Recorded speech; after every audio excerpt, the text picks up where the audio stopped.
just backgrounds that aren't conducive to very loving relationships. So that's why learning about love and taking the time to educate yourself about love is extremely important in 2019, especially with the swipe culture. Right. Do you think that it all ties in with like back with our adolescence at our adolescent stages with things that we see and things that we take in as far as the structural part of understanding how to love? Yeah, 100%. Because when you're a child, you're a sponge, and whatever environment you have in front of you is modeling, what you should do. You're as a human being, we're pretty much the only mammal that is 100% dependent upon our parents when we're born. And that's a very vulnerable state to be in as a new being to this world. And so of course you want to be loved, and of course you want to receive all the food and water and shelter from these parents as possible. And we model them because we believe if we practice what they are doing, that we can be successful adults as well. We can be successful humans as well. And we can, learn to get food and water on our own eventually, hopefully. So yes, we do mimic what we learn early in life. Obviously, sometimes to a fault. Right. Now, let's go. Let's give the listeners a little bit of history on you. What really what started this journey for you as far as wanting to be a mentor and a dating coach and a relationship mentor?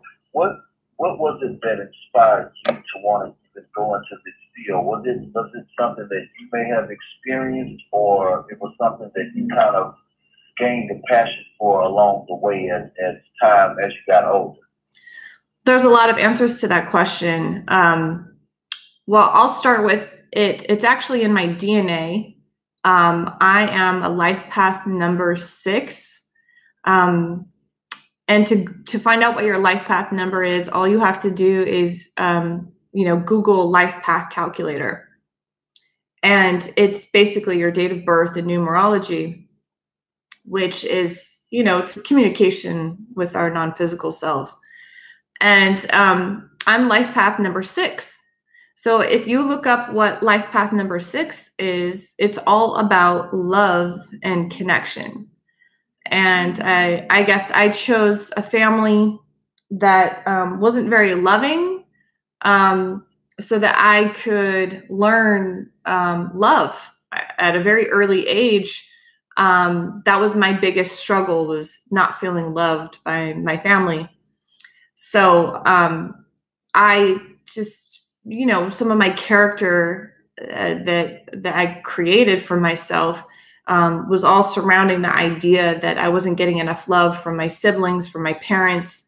And I found this to be really fascinating as I, got older and found that my friends didn't have the same importance on love and connection that I did.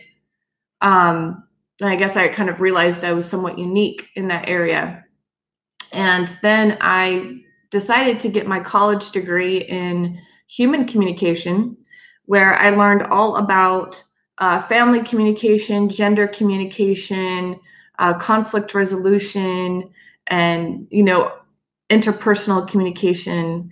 It was actually a really great college degree to get. And I actually highly recommend it to pretty much everybody, because communication is the fundamental value in pretty much all areas of life. Relationships, money, work, everything. So I actually really loved it so much. I was considering getting a graduate degree in conflict resolution and possibly become a mediator. And I got enough credits in psychology. I almost minored in it, but decided not to because I'd stay in college longer and just wanted to get on with my adult life sooner. So after I got my degree, I became a certified life coach, and I had a personal training business where people needed life coaching, because sometimes if people need a trainer, they also need life coaching. So I loved it a lot. I love helping people, obviously. But I found the biggest challenge was love and relationships. And that was like the biggest mystery that, everybody had, including myself, because this was, over 2 decades ago. So I got really fascinated with the topic of love, romance, relationships, sex, intimacy. So I started doing some really heavy research, and I've been, really just so fascinated by the topic ever since. So for the last couple decades, I've been fully engrossed in, research on dating, on marriage, relationships, sex, romance. It's all really, really fascinating to me. And so I guess some people may want to call me a love and relationship and dating expert. But I like to consider myself more of the research expert, and, just kind of compiling my knowledge, to my clients and, whoever wants to hear about this, because I love to share information on love. I think it's one of the most important, if not the most important topics in our life.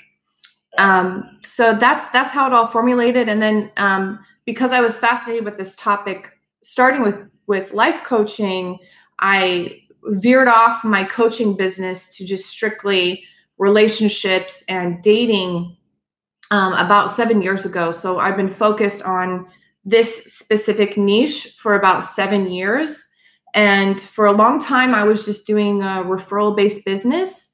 And then recently, last year, I decided to take it public and, do more online courses and just kind of spread the knowledge base a lot further, so that's not just a small group of people that are referred to me, but everybody can learn about this.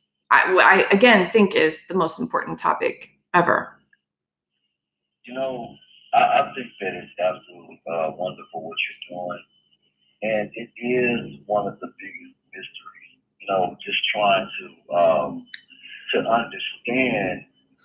to understand love more, and I think that you're right. It does.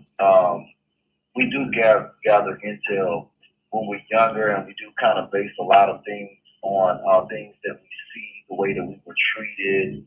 All of those elements do play a factor into it, and sometimes it could be a negative effect that comes from it, or sometimes it could be a positive effect.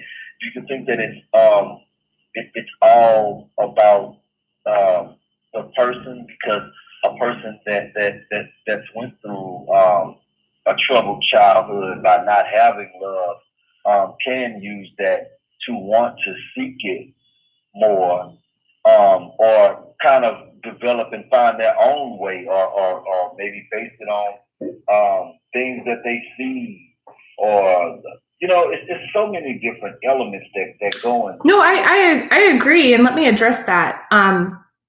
So with me, I had a mindset at a very early age that I wanted to be, a good person, and I wanted to always be the best I could possibly be. So I decided to get into a lot of self-development work and human studies, and work on my inner self and my spirituality. so that I could get past any issues that I've had. And I came from a broken home. My parents got a divorce when I was in 3rd grade, which is another reason that I actually found this topic to be extremely fascinating, because my parents weren't able to make it work. They divorced after 10 years. So I turned all my negative aspects of my childhood into good things, but it took work. And so it's just someone's choice. You know, someone has the choice to either make it work or kind of be a victim, you know, be a victim of their circumstances and their environment. And sadly, too often, a lot of people do make that choice of being the victim. And, so my job, now as a love mentor and dating coach is to help educate people that they have the choice, and that they can break the karmic cycle. They don't have to be a victim of their circumstances and environment. They can, in fact, have a very healthy relationship, even if their parents did not, or they grew up in an environment where there weren't any healthy relationships. It does require inner work, which you have to be dedicated. So if you're dedicated to do the inner work, if you're dedicated to seek truth, if you're dedicated to understand that the responsibility of your life always falls on yourself, then you will have a happy relationship. So it's always a mindset. It's always a mindset. Let me ask you this. Why do you think that in relationships, why do you think that it's harder for some people to break away from and let's just say a past experience, to not allow it to trickle off into a new situation, but somehow we still look at that person and to me, what I'm basically trying to say is, why do we bring old situations into new love situations? There's a couple different parts to that.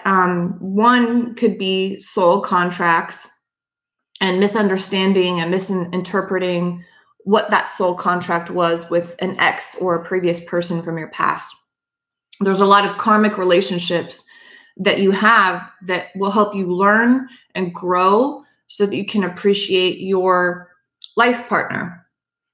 And some people hold on to these karmic relationships because they think that there's only one for them and that might have been them. And there's a lot of theories on soulmates and twin flames, and I believe that we do have multiple soul mates and we're not stuck with just one. I'm here in groups of souls. So, some people just think, oh, there's only one. And I think media has something to do with that programming, because media shows us movies about the one and only, the soulmate, the one that got away. And then of course, if you're just focused on just there's only one, then you compare everybody to that person, and they may always fall short because you're convinced they're the one. So the best way for people to get over past relationships is multiple different ways. Number one, just knowing that you don't just have one soulmate. There's a few, at least. I mean, even your best friend could be a soulmate that you're not attracted to, of course, but your soulmate you will be attracted to. Your life partner will be one of your soulmates. It might not be your first soulmate. The first soul contract you meet could be someone that's here just to teach you a very valuable lesson. And this lesson is to help you appreciate your life partner that you'll end up marrying. And again, there's a lot of theories. I'm not saying that I'm right and they're wrong or vice versa. I'm just saying that resonates with me. And of course, take what resonates with you and feels right with you, and then, you know, forget the rest. Another thing to do is, you know, when you're trying to get over a breakup or forget an ex, if it's, I guess, affecting present relationships or future relationships, then the best thing to do is focus on some self-love, self-healing. Because sometimes when we're holding on to something from our past, we're actually holding on to a pain that's in ourselves and might have been in ourselves since childhood. And if we've had this pain since childhood, then this person may have kind of covered it up with the Band-Aid and made you feel a lot better about it. But, you know, obviously that's not going to heal you completely. The only thing that's going to heal you completely is to do the inner work, heal yourself, nurture yourself, and then you won't use people as a Band-Aid anymore. And you might find that you appreciated the love that you had with this person and wish them well and heal yourself on all timelines and let it go. And the best way to let it go is to stop all communication completely. That's the best way to forget and move on, so it does not affect any current or future relationships. Got you. Let me ask you this though: do you think that do you think in relationships that, you know, it's a shared responsibility and considered consistent work to continue to keep the relationships and longevity of the relationships healthy? It takes both people contributing 110% on a regular basis. There can't be any shortages in those areas. Correct. That's correct. So usually that's why you have to have good character and be a good person to have a good relationship typically. Because people with good character aren't as selfish, and they think more about the we entity of a relationship instead of just the me entity of the relationship, because there's a me, there's a we, and there's a you. And people with, I guess, bad character are more focused on the me. And what do I get out of the relationship? And what do I get out of my partner? You know? And so there's natural synergy when someone has good character, because if someone has good character, they love themselves enough to have love overflowing. So naturally, they do want the we and the you to be happy and to work. And so it just becomes kind of common sense sometimes of making sure your partner is okay, making sure that you're speaking your partner's love language, making sure that you're respectful of your partner, making sure that you don't talk down to your partner, because that's one of the number one things that leads to divorce is negativity and talking down to your partner and making them feel like a crappy person. And some ways that you can, you know, help with this area, you can read books such as The 5 Love Languages.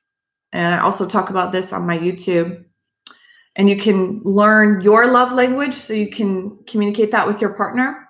And then you can also learn your partner's love language so you can make sure they feel loved every day. And that helps with, you know, the relationship communication. It helps with, you know, everything in the relationship, really. And then you can focus on, instead of criticizing, because again, that's one of the major detriments that lead to divorce. Instead of criticizing, instead of saying something like, you are a terrible person, da da da, or you are always late, blah, blah, blah, or you never do this, whatever. Instead, you can say how something makes you feel. Like, you know, at dinner today, it really made me feel sad that you didn't ask about my day and you only talked about your day. So that's what, in us in the love mentor world call masters of relationships. That's what masters of relationships do. People that are happily married, are happy in relationships, they focus on how I'm feeling and don't criticize the other person and belittle them and make them feel worthless and invaluable. It's focusing on me. This is how I feel. And everything in conflicts will go better because 65% of conflicts sometimes never go away in a relationship. They're persistent conflicts. So if you just understand that and knowing that, great. And then focusing on how I feel and focusing on speaking their love language, then you'll have a successful relationship. Right. I definitely agree with you on that. One of the questions that I always ask myself, and I base it on experiences that I've went through in my life of relationships. Dude, sometimes I felt like, nobody's perfect in relationships, but sometimes I felt like I gave too much, maybe at times, to the point to where I felt like I felt like I got to a point to where I felt like I didn't want to. I felt used, and I was like, you know what? I don't want to experience that feeling of being hurt, because I was hurt once before in my lifetime, and I didn't like the way that it felt.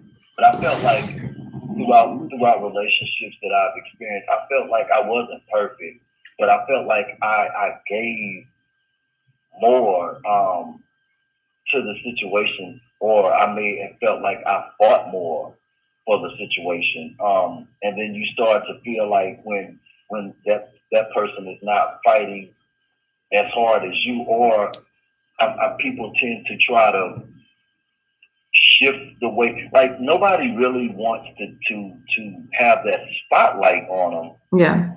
When like it's you, like, okay, but then if it's your situation or something you did, then that person, wants to talk about it a lot. But then when it's something that person did, it's kind of blowed off a little bit or whatever, or it's not really considered a big deal. Do you think that that's damaging in relationships? Because I find that it is. And yeah. It cannot be fair. Yeah. One of the key communication skills that people need to have in relationships is listening to the other person's feelings, not just listening, but also validating. Validating their feelings means that you hear them, you understand them, and their feelings are valid. That's super important. And it's simple too. And most people just completely bypass this. Right. So when if you're telling someone very vulnerably, I feel hurt by you, and then they just want to argue with you, well, I don't understand, and they just kind of argue. Right. It makes for a very, very bad conflict, because they're showing that they don't care about how you feel, and that you're crazy for feeling that way, which is all wrong. So the proper way to do it is you say, I feel sad that ... and person validating listens. They stop. They say, okay, I understand you feel sad. I validate that. I get it. Here's my side, and they can say their side. That's how you keep the conflict down. But if they don't do that, all you can do is maybe try to educate them, maybe send them a video or a podcast like this. Try to educate them. And if they persist on, not watching it, not wanting to evolve, not wanting to mature, and not wanting to grow with you, then they're most likely not the right partner to have. Because a life partner in 2019 it's a lot more difficult than it was, centuries ago, because a life path nowadays, we're kind of requiring them to take place of a village. When a long time ago, we used to have villages that took care of all of our needs, and now we place all of that on a partner. So that requires a lot. That requires someone that's smart in business, that's intelligent enough to know how to navigate this crazy world. That requires them to have relationship competency. They need to understand that they have to have good communication skills in relationship. They need to understand there's me, you, we. They need to understand there's love languages. They need to understand that disrespect and what that does to relationship, and how important respect is, especially to men. Men actually value respect more than women do. It's actually more important for a man to hear a woman say, I respect you, than I love you.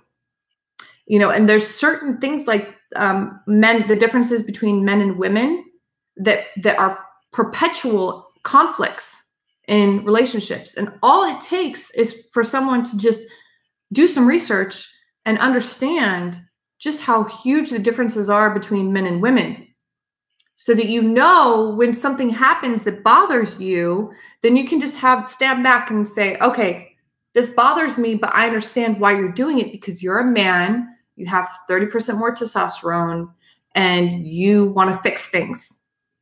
Instead of validating my feelings, you want to fix things. I get it.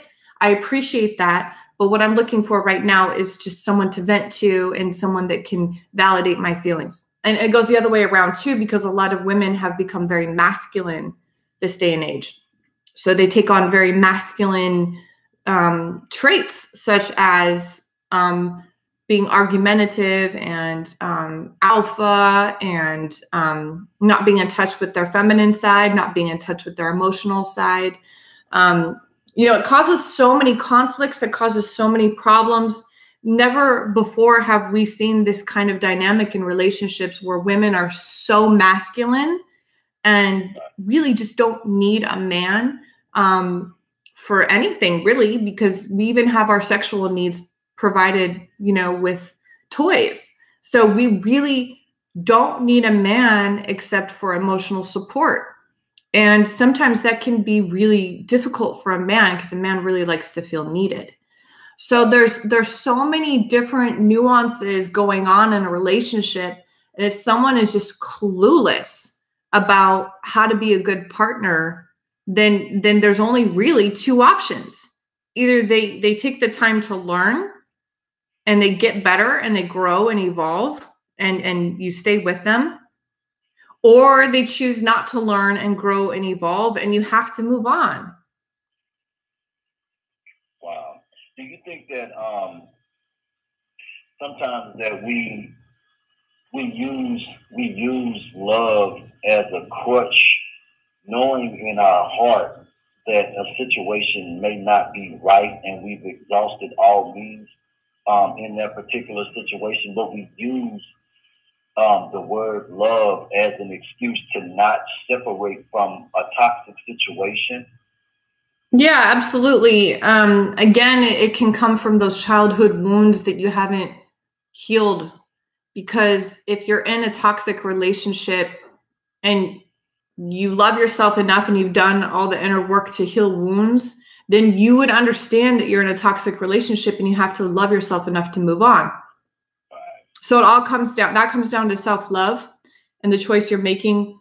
I love you, but I love myself more, because I know for sure I'm going to be in a relationship with myself for the rest of my life. So what do I want from me? Do I want a partner that treats me badly? Or do I want a partner that treats me well? Do I want to settle for somebody that I know loves me, not knowing if I'll find someone that loves me again? That's unnerving sometimes. It can be like, oh no, I don't know if I'll ever find love again. You will. As long as you become loving of yourself, and that makes you a good person, you have good character, Love is no issue. It's no problem for you, ever. You will attract the ideal partner when you are the ideal partner. So there's never a state of fear you should be in, ever, with love. So if you're in a toxic relationship, it's all about your choice, your love for yourself, and your standards. That's deep. That's deep, and that's very interesting. So basically, it starts with self first. Because Yes. like, how can you love? That makes sense. How can you love somebody else and you don't even love yourself? Correct. If both people are loving their self and both have self-love, then it's easier to love each other. Absolutely. Wow, that's pretty dope. Yeah, that's what I call love 101. And the very beginning, like, the sooner in life, the better. The younger you are, the better to start with self-love and that whole healing process. I call it a healing process because a lot of us come from, kind of more of a treacherous childhood. And it's a lot more rare to find people that come from like a perfect, loving, childhood. But the process of self-love should start, pretty early, hopefully. And that's 101. Relationships are advanced. They're 202. So it's after you've completed the 101 course of self-love. Now, sometimes I actually see a lot of people being kind of stuck in the self-love stage, and a lot of this is sometimes like people in the spiritual fields and they really do get super stuck in the self-love stage and forget that they have to learn different and advanced skills to learn, the 202 course, which is relationships, because it's a dance with a whole nother person. And you can learn to love yourself for decades. But then there's like a whole other new learning curve that you have in relationships. And, the sooner you can get practice and started on that, the better. And I do like to think of dating sometimes as practice, for your marriage partner. And some people that are stuck in self-love, they tend to focus on being scared of dating and afraid of dating because they just love themselves. They got so comfortable in the self-love bubble, and they're like, oh, I don't want someone to mess it up. I finally have nirvana. I finally have inner peace. But what they fail to realize is they'll have even more peace. They'll have even more enlightenment and evolution when they're in an enlightened partnership and a divine partnership. They'll experience happiness that they've never experienced before. And sometimes you don't know because you don't know what you're missing until you have it. And if you don't have it, you don't know what you're missing. Yeah, so people kind of get stuck in self-love stage. And I'm not saying there's anything wrong with the self-love stage. I'm just saying you have to be aware when you've, I guess, somewhat mastered, love 101 and need to advance yourself to 202. Right. Do you believe that when you're in a relationship, whether it be in a monogamous relationship or whether it be married, do you think that it's healthy to have friends of the opposite sex? Do you think that can coexist with having a relationship? Well, that's a great question. And a lot of people have different opinions about this. I believe that it's possible to have friends of the opposite sex, but you have to have your boundaries set. You have to be straightforward enough to have rigid boundaries, and sometimes even express that with a friend. If they ever seem like they're somewhat flirting, you have to be friends with them enough to say, look, you need to respect my relationship. because a relationship is a rare commodity, especially in 2019. There's more single people than people in happy relationships.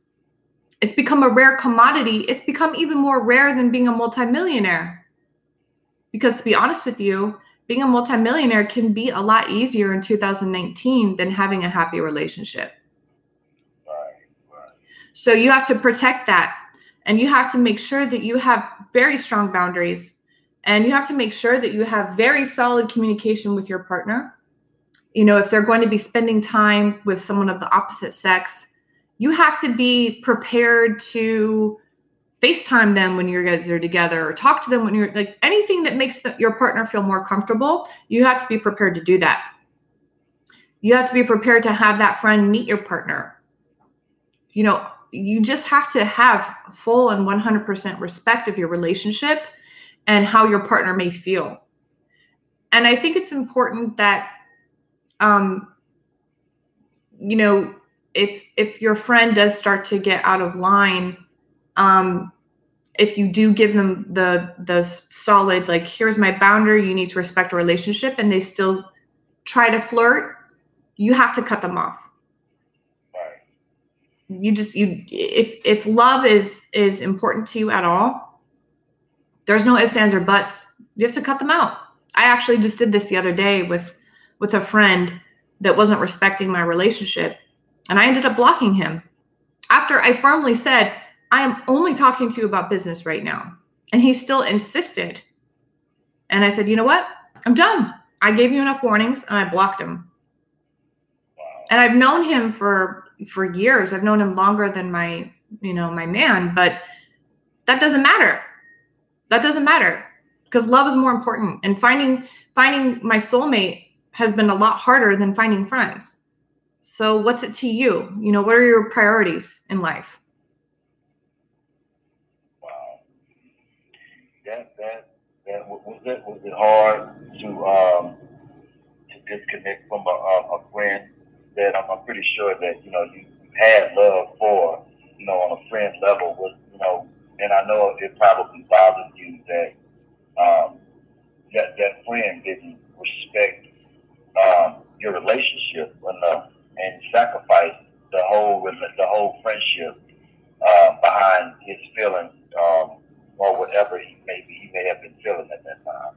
Yeah, of course it bothered me. But again, I have priorities. You know, it's taken me, you know, over 30 years to find someone like this. Why would I screw that up just for a friend? You know, friends are so much easier to make. They are. When it comes to a life partner, there are so many more variables that have to be in place for it to work. So why screw that up? You know, it's like exchanging a dollar for a penny. I don't care. I'll throw the penny away to keep the dollar.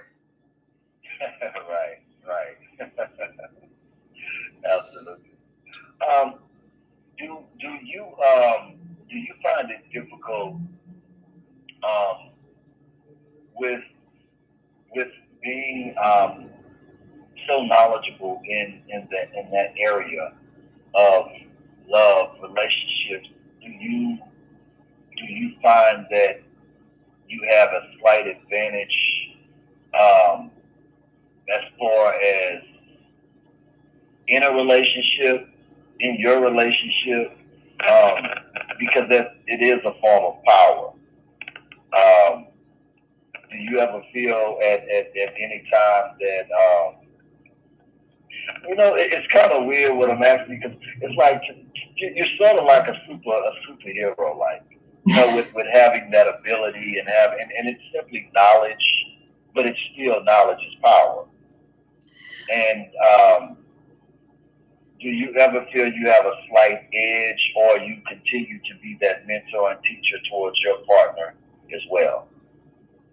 Well, when you said power, I kind of cringed a little, because I don't align with the word power for I guess knowing what I know. Right. Because anyone can have it, you know. It's just a matter of like what your priorities are, and, you know, researching something. I just put more energy into this topic than most people. But actually, before my current relationship, it is actually not a great thing how much I knew, because I always did know more than my partner. And then I would end up kind of trying to teach. And that's not sexy, you know, especially to a man. They feel a little emasculated, and there's nothing sexy about a woman teaching them how to act right, how to, you know, be a better person, usually, because in a way it is. If like, if you really like put your masculinity and all that stuff to the side and really look at it, like, this woman could actually teach you the way that she wants to be loved. I think that's pretty dope to have that ability to, because I mean, who wouldn't want to know? Like, because a lot of relationships could have been saved if there were more communication in that area right there. Agree. You know what I'm saying? Like, who wouldn't want to? That's like having a blueprint to, you know, hey, look, I like you, you like me, clearly we like each other. Here's my blueprint, here's your blueprint, and let's study these and let's live forever together. Yeah. Well, it for me, I think it's a great thing. But again, you know, the previous relationships, they were too immature to appreciate it. Gotcha. And so that got in the way. Maturity ended up being a really big deal and really huge part of my decision-making factor before I got in my current relationship, and all my decisions that I made for, you know, deciding if I wanted to move forward with someone I'm dating. And I've noticed the age doesn't really matter, because I would date 50-year-olds, 40-year-olds, 30-year-olds. And I realized that maturity had less to do with that and more to do with mindset and their consciousness and their willingness to grow and learn. And my current boyfriend was watching some of my dating coach and love mentor videos. So I think he learned a lot from that, but also from his parents, because I believe his parents did a really good job of raising him and showing what healthy love looks like. So with my current relationship, it's not a problem. It's actually really good. It's really good because we can fully communicate and work things out, you know, because things come up in every relationship, no matter how healthy they are. And usually they're kind of just learning curves, learning each other. And something that comes up a lot is the difference between how men think and women think, you know, women being more emotional than men not really understanding it. So me being able to understand him as a man and why he reacted a certain way, I don't judge him, you know, for that. I'll say, I understand. I love that you're a masculine man, and I really appreciate it. Right now, I need you to understand I'm being a woman, and I'm having a lot of feelings and emotions for no reason other than maybe just hormones. And he appreciates that I can talk that out and I know what's going on with myself. Whereas a woman that might not be educated would just like fly off the handle and not really know why. Right. So yes, it helps in a healthy relationship, and it helps with someone that's mature and can appreciate it. But it's actually worse in a relationship like with my previous ones where they're immature, they don't appreciate it. They think I'm just telling them what to do. You know, they're misinterpreting that I'm trying to help them with the relationship. I'm trying to give them the keys to succeed with me and the relationship and maybe their future relationships. They just misinterpret it as, oh, Chelsea's telling me what to do. But they do always end up appreciating it. And of course, whatever girls they end up marrying will hopefully appreciate me a lot because, man, I went through hell with those guys. Yeah, and I'm not going to benefit from that at all. You know, the next woman will. But, you know, you're welcome to all those girls. I want to, let's take time out. Man, I can talk to you forever, man. Want to take time out for you. Can you put your social platforms out there for anybody that needs help, that would like to talk to you, would like to ask you any questions that they want to ask you about love, relationships, or just some advice. Can you put ways to connect with you out there for the listeners? Yes, of course. You can find me and how to connect with me, as well as all the services I offer and all my social media platforms on my website. It's lovementorchelsea.com. I'll spell it LOVEMentorChelsea.com.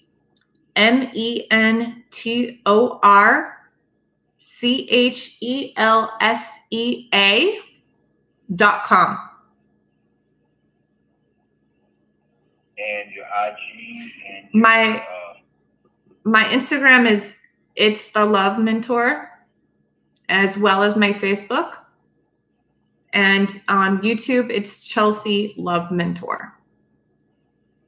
Awesome. And you're gonna have to come back on this show, because there's so many things that we didn't cover. I absolutely got caught up, in the conversation with asking things and just intrigued by some of the things that you were saying, and I learned a lot in such a short period of time. You gotta come back, Joe. Yeah, I would love to come back. A lot of my conversations end up being over an hour. My last podcast was 2 hours because it is a very interesting topic, and people love learning about it. The right people love learning about it, of course. So I love helping people with this topic. It's no dealings with this conversation. Right. I mean, it's so much, and each topic is so many different levels to it. Exactly. That's why it's hard for me to just do one coaching session with my clients, because there's just so much ground to cover. That's why I always suggest multiple coaching sessions so that they can really get the most amount of help possible. And if my clients that do that have the most benefits than the ones that just do the initial consultation. Initial consultation is mostly, honestly, me getting to know them and where they're at, and then giving as much value as I can with the last seconds that we have, left in that session. Right. But yeah, people that invest in themselves always come out on top every time. Right. And I think that's with anything that we do. The more time that we invest into perfecting whatever we're trying to do, whether it's relationships, career, our goals, I think that, the more that we invest into it, the better that we will become. Always. And that's another thing really quickly I want to touch on, just really briefly, that men especially forget about dating, because women, we're looking for a life partner. Well, most of us, some little girls want to have fun, but those aren't the high value ones that you want. High value women want a life partner, and we want a life partner that knows how to succeed in life. And if you're half-assing dating us and pursuing us, we assume you're half-assing in everywhere else in life as well. What you do with one thing in life, you probably do with others. So yes, if you invest in someone and something such as the topic of love, then you're going to succeed at it just like you would if you were to invest in yourself and self-development. Right. You'll become better in all areas of life. If you invest in yourself for, businesses and money, you'll be successful. So it is, with one thing, with all things, for sure. I just think that with love, people tend to forget the value and importance of it, especially men, because men kind of, I guess they hear, what they hear a lot of is the men that are complaining about their failure and getting a divorce and how much it's cost them. But what they're not talking about is how much more money they probably made because of the woman pushing him, and his drive to provide for his woman and his family is exponentially higher in a relationship than by himself. So they always failed to talk about, you know, how much more they made because of her, you know, but that's a huge factor, you know, that a lot of people do forget. Everything's heightened in life when you have love, because love higher your vibration. When it higher your vibration, you're a better creator. You bring in more good things in your life. Right. Yeah. Man, I'm telling you, you have to come back on the show. I would love to. You gotta go in.